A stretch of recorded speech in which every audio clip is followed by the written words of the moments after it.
Beitza. It should be base. Yep. Correct? Right? Yes. Base.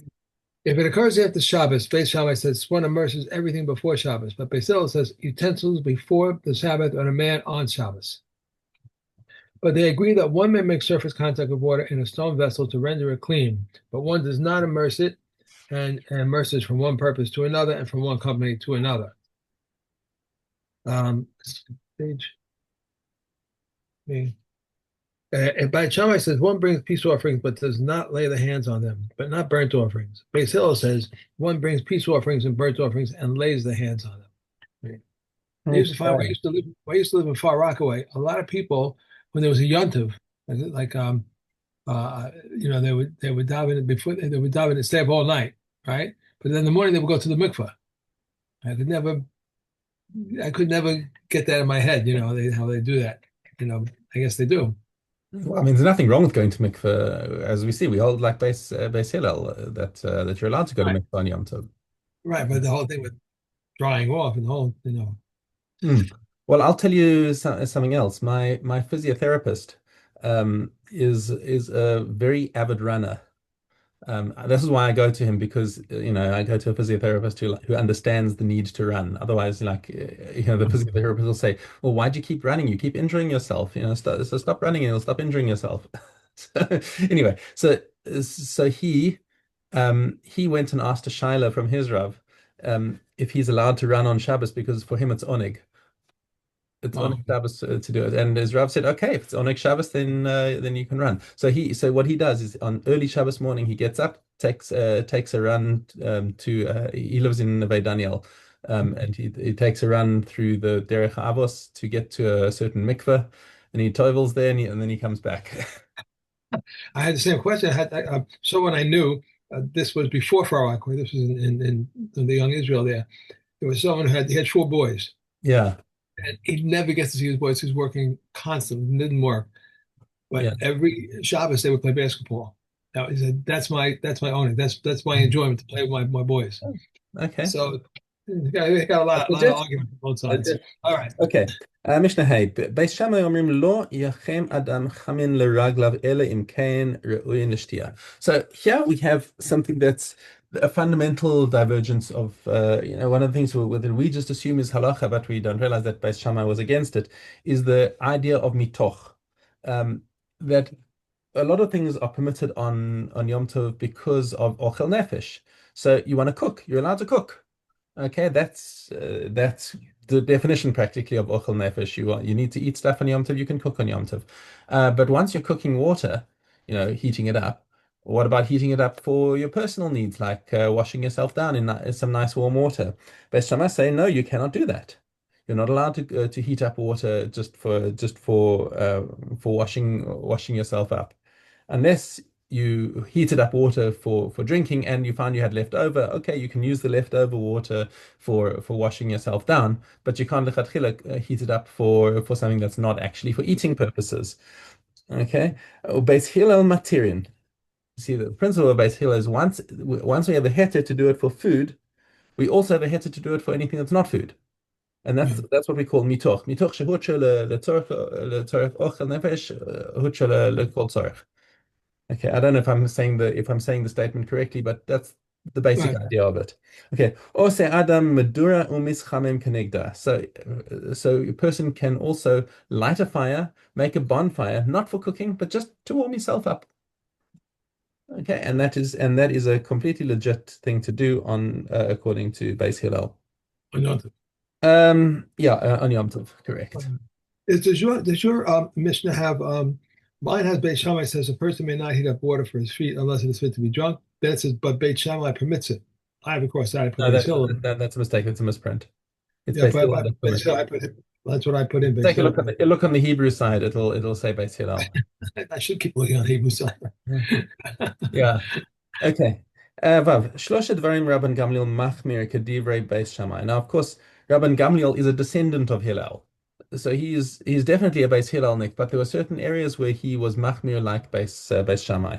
And these three things are the standout things. So first of all, he says, Ein tomnin esachamin miyom tov l'Shabbos. So just remember we were talking about an Erev Tavshilin. Right? You make an Erev Tavshilin, um, and that allows you to cook on Yom Tov to prepare on Shabbos. But he says hatmana, when you put something in yeah, when you put something in something else to keep it warm, so that hatmana is a separate malacha from mavashel. Okay, so because it's a separate halacha, because it's a separate malacha from he'd say the Beis Shammai say that for an erev tafshilin, that only exempts you from cooking. That only allows you to do cooking for Yom Tov. But if you want to do hatmana, then you have to do hatmana of something from before Yom Tov even in order to allow you to store other things. So you'd have to make a separate one for each malacha. Right, right, Okay, right. so that's quite an interesting little chumrah over there. That's not the halacha, obviously. Beis Hillel, once you've made an erev tafshilin, it allows you to do any kind of malacha. And actually, when you think about it, when you make the erev tafshilin, through this erev, may we be permitted to cook, bake, store, whatever, or insulate. One of the things that it says is to insulate lahatzmin. And that's the Afuke Beis Shammai over here. That's to say this is not like Beis Shammai. This area permits us to do all sorts of melacha on Yom Tov for the sake of Shabbos. Okay. Ein, his second point, V'ein zokfin es hamenorah b'Yom Tov. Now this is talking about an assemblable sort of a what's the right a modular candelabra where it's sort of one of these travel kits or something like that. You'd have that nowadays. You'd buy it and you'd pack it into a little box and you open it up and you say boom boom boom boom boom boom boom, and here's your menorah, and now you can light stuff on it. Beis Shammai does not permit this because they consider this a form of boneh. Beis Hillel says there's no boneh by kalim. Mhm. Okay. Yeah. Um, so point three, but Rabban Gamliel again was machmir like Beis Shammai. Ve'en ofin pitzin gritzin ela rikikin. And furthermore, when you're allowed to bake on Yom Tov, you're only allowed to bake in small quantities because to make it clear that you're doing it only for Yom Tov and not for anything after Yom Tov. So therefore, you're not allowed to make these large quantities of bread in your oven, according to Beis Shammai. Beis Hillel says bake whatever you need to, and if you have leftover, you don't bake lechatchila to have leftover, but you don't have to obsess over making sure that you're making small quantities. Amar Rabban Gamliel. He further said to back up in his point, Mi mehen shel beit Abba lo hayu ofin pitzin gritzin ela rekikin. This is the practice that I saw in my father's house. Um, for all my time, that we never baked these large quantities of bread, only small cakes, and that was it that we did on Yom Tov.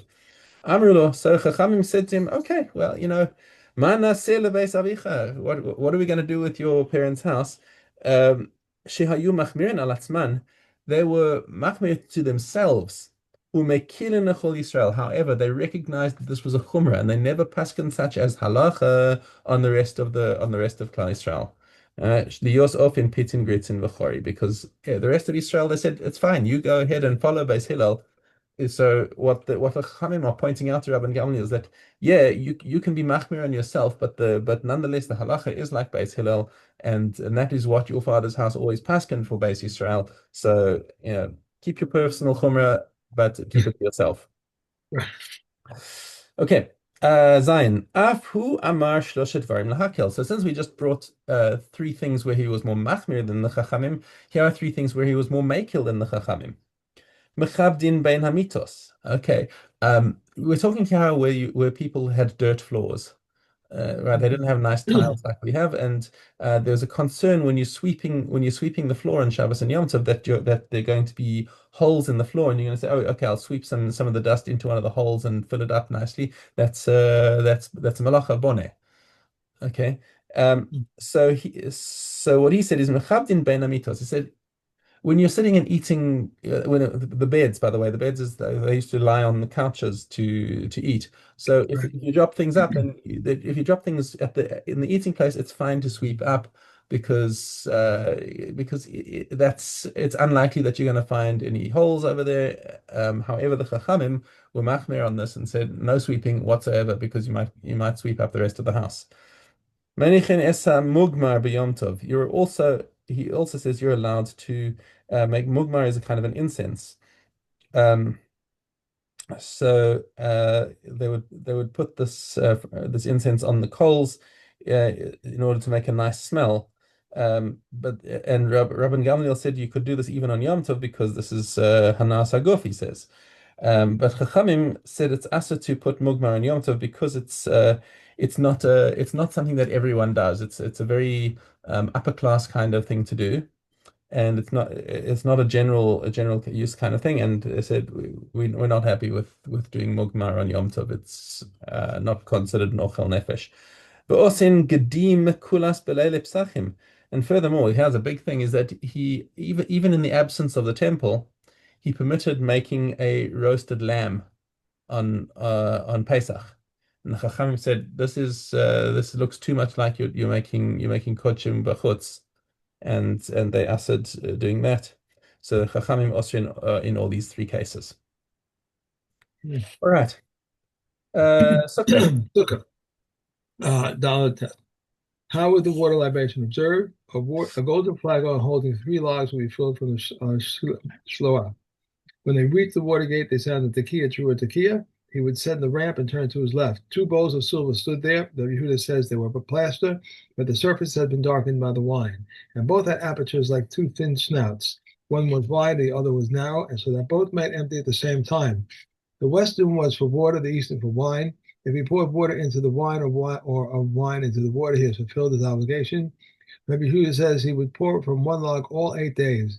To him who poured, they would say, "Raise your hand."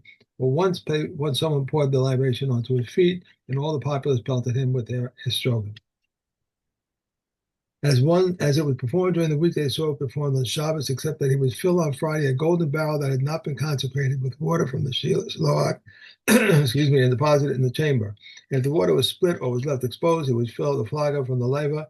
Those since exposed wine and water are unfit for the altar.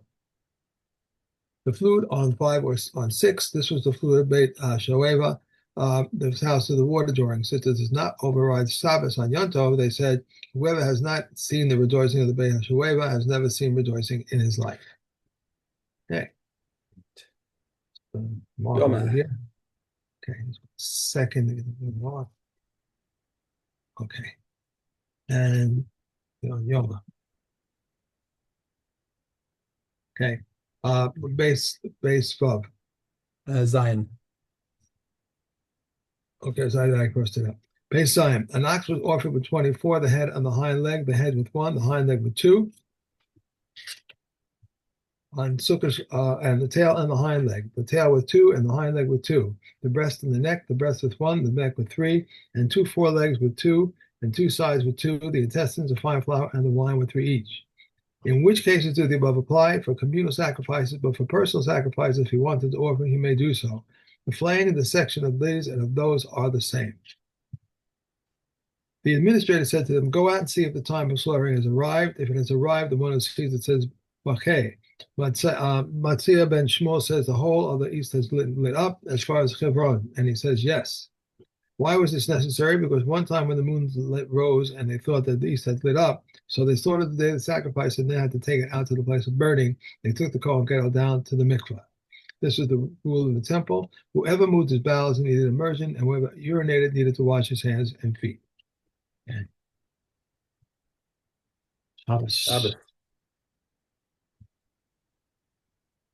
Shabbos. A man may pick up his son although there is a stone in his hand, or a basket although there is a stone in it. Similarly, we may move contaminated truma together with uncontaminated truma or with ordinary food. If Yehuda says we may also remove one part of truma with a mixture of 100 parts of ordinary food. A stone which is on the opening of a cask, one may tilt it on its side so that it falls off. And if it was among the other casks, one may lift it and then tilt it on its side so that it falls off. Money which is on a pillow, one may shake the pillow so that it falls off. If it was filth on it, he may wipe it off with a rag. If it was made of leather, he may pour water on it until it disappears. Beit Shammai says, we may pick up bones and husks from the table, but Beit Hillel says one must pick up the entire table board and shake it. We may remove from the table even crumbs less than the size of an olive, as well as the pods of chickpeas and the pods of lentils, because they are animal fodder. A sponge, if it has another handle, we may wipe with it. If not, we may not wipe with it. The sages, however, say in either case it may be moved about on the Sabbath and is not susceptible to tumah contamination. Okay. Hiya. Okay, base.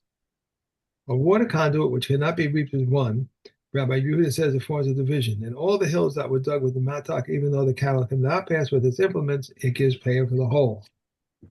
Everything forms a division for seeds, but only a fence forms a division for trees. And if the branches are intertwined, it does not form a division, and one gives pay for the whole. And for carob trees, whichever sees one another, Rabbi Gale says, in my father's house, they used to give up one pay for the olives, and they had in each direction, and one for the carobs, which they saw in another. But Eliezer ben Tzaddik said in his name, even for the carobs, which they had in the entire town. Okay. Midos. Okay. Gimel Zion. The entrance to the antechamber, its height was 40 amos, and its width was 20 amos, and its 5 decorated oak beams were above the entrance. The bottom beam was wider than the entrance by 1 amma on this side and 1 amma on this side. The beam above it was wider than the first beam of 1 amma on this side and 1 amma on this side. It is found that the uppermost beam was 30 amos and a row of stones between each and every beam. The beams of cedar were fixed between the wall and the hekel and the wall of the antechamber, so that the wall should not buckle. The chains of gold were attached to the ceiling of the antechamber, which young Kohanim would climb and see the crowns. As it stated, the crowns will be remembered for Helen, for Tobijah, and for Jediah, and for Chain, the son of Saphiah, and the hekel of Shem. A golden grapevine stood at the entrance of the hekel, and it was suspended above wooden poles, and anyone who donated a leaf or a single grape, goes to the grapes to bring the donation, hang it on the golden vine. Rabbi Eliezer, the son of Sadik, said there was once an incident where 300 Kohanim were appointed on this account. The entrance to the hekel's height was 20 amos, and its width was 10 amos. It had 4 doors, 2 on the inside, 2 on the outside. There were 2 doors to the hekel, 2 doors to the Holy of Holies. The outer doors were open at the entrance to cover the thickness of the wall, and the other inner doors opened to the hekel to cover the area behind the doors. The entire hekel was plated with gold except for the behind the doors. Yehuda said both sets of doors stood within the entranceway, and they were like an instrumenta as far as they folded back on themselves. The outer doors occupied 2.5 amos, and the inner doors occupied 2.5 amos, leaving an amma for the doorpost on this side and an amma for the doorpost on that side. And as it stated, there were 2 doors for each of the doors, 2 swinging doors, one for the one door and 2 doors for the other. Okay. And Bava Metzia.